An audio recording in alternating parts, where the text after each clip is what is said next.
that very soon, perhaps even within a year, the whole world is going to be rocked with the astounding announcement of a new super world government in Europe, perhaps even more powerful, perhaps even greater than either the Soviet Union or the United States. And it will trigger the feared, awesome nuclear World War III. And the prophecies of your Bible says that definitely it is coming.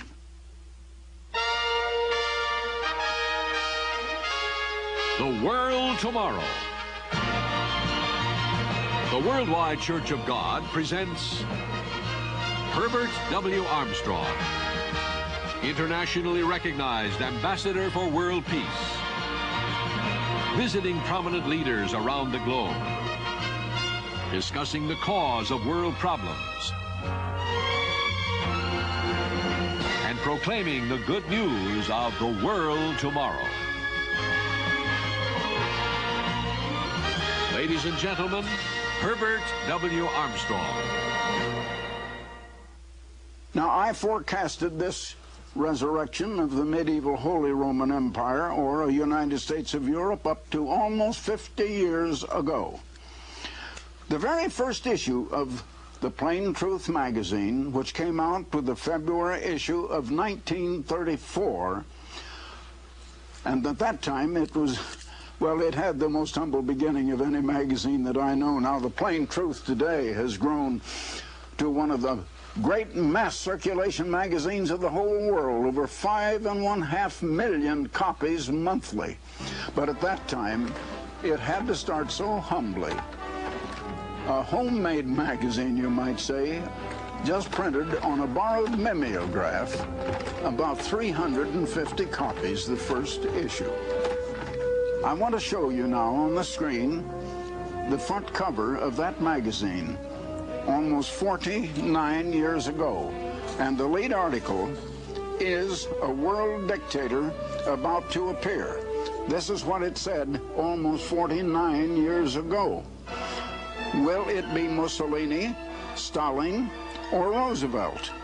Continuing, the Plain Truth said, everybody senses that something is wrong with the world, that some mighty event is about to occur. What is it? Bible prophecy tells. Here is a solemn warning, and it is the plain truth. We live today in the most strenuous, anxious, momentous hours of Earth's history. Today, as 49 years ago, we stand in the very threshold of colossal events that will stagger the mind of mortal man. Just now, it is like the lull before a great and devastating storm. Everyone senses it. The lust for world power. Ever since the pharaohs ruled in Egypt, on down through ancient Assyria, Babylon, Persia, Greece, and Rome, on to Napoleon, and then the Kaiser, there has been a lust for power to rule the world. It is commonly known today that Mussolini's whole aim is to restore the ancient Roman Empire in all its former splendor, power, and glory, and Rome did rule the world. Now let me add here that shortly after that, and back at that time, it was announced, it didn't even make front page news, but it was announced in newspapers, and I did announce it on radio at that time before the public, that Mussolini had conquered Ethiopia, that he added Eritrea, Italian Somaliland, and Italy, had made a concordat with the Vatican in Rome, and that he did announce that he had restored the Roman Empire. Now, continuing that issue of the Plain Truth 49 years ago, I said this.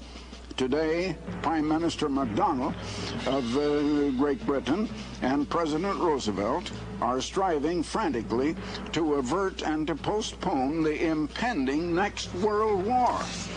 That was World War II. It had not yet come when I wrote that, but I'd been prophesying it was imminent that it would come.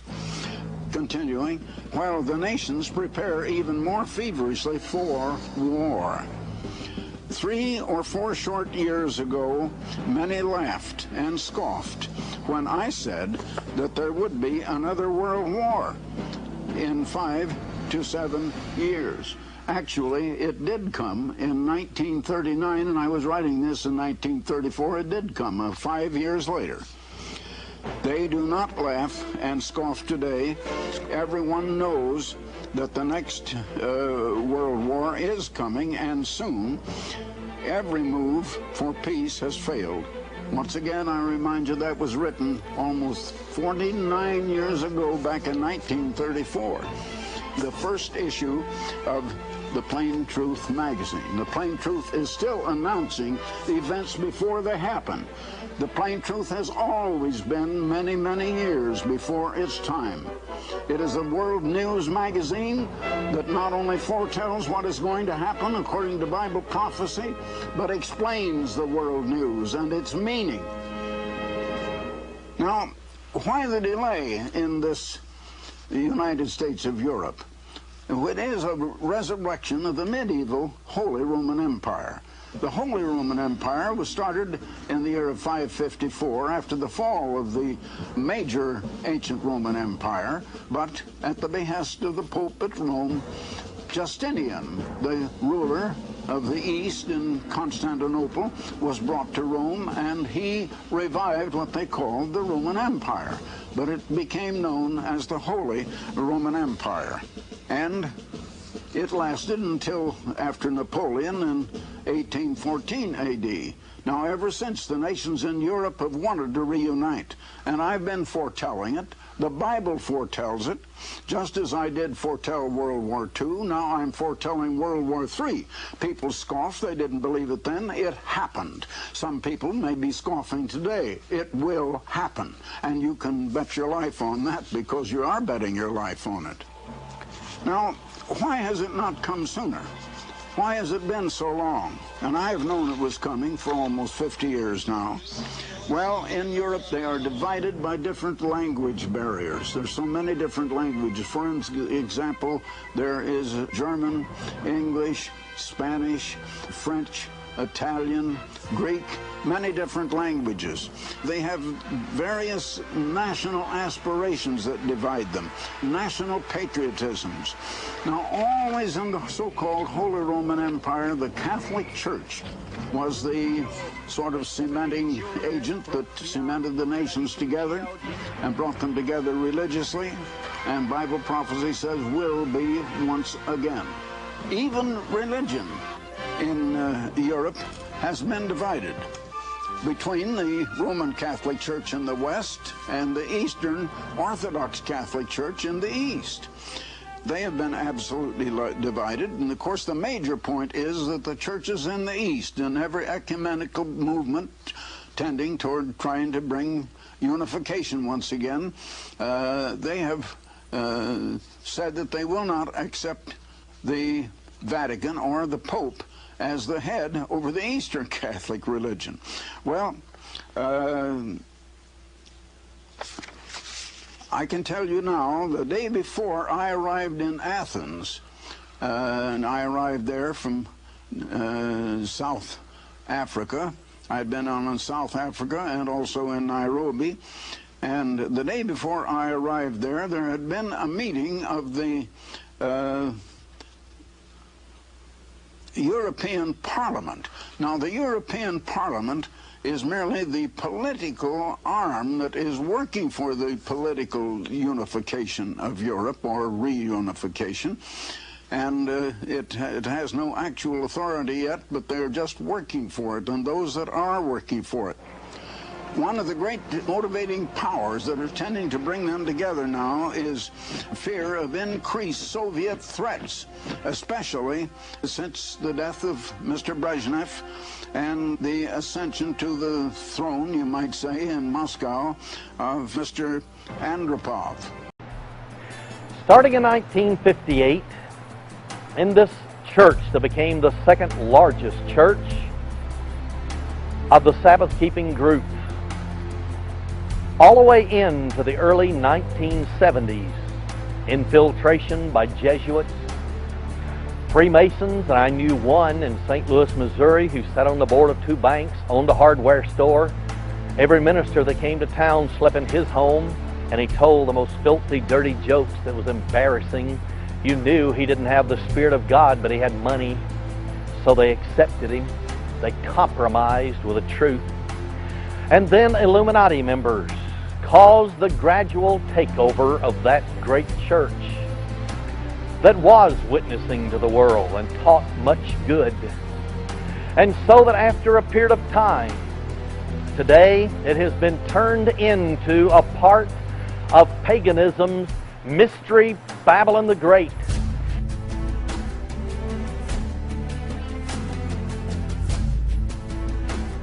But the true saints of God left it.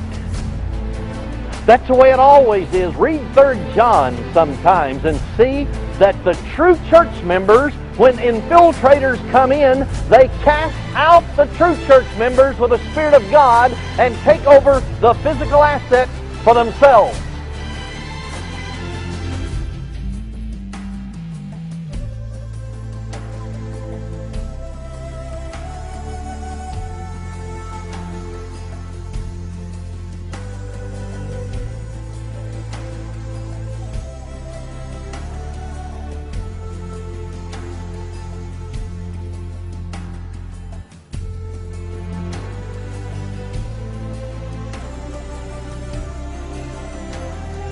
When infiltrators come in, they cast out the true church members with the Spirit of God and take over the physical assets for themselves.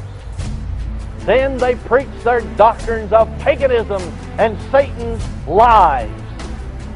And the true Christians must leave, because the flesh and spirituality can't go together. Like oil and water does not mix. Once again, they've been infiltrated into the top position.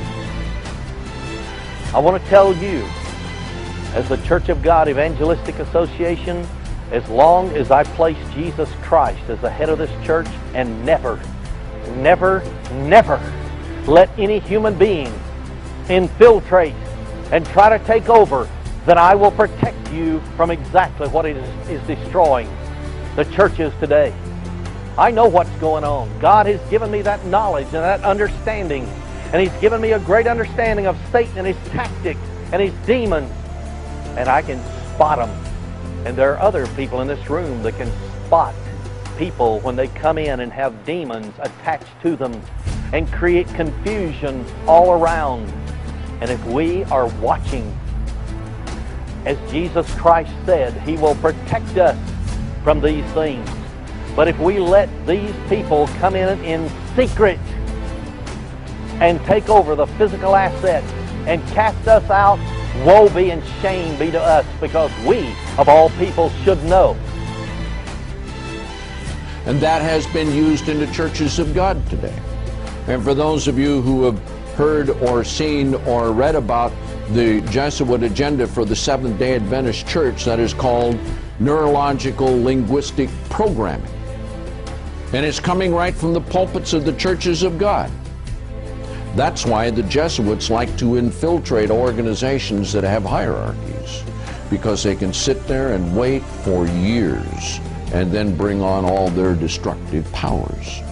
Starting in 1958, all the way into the early 1970s, infiltration by Jesuits, Freemasons, and then Illuminati members caused the gradual takeover of that great church that was witnessing to the world and taught much good.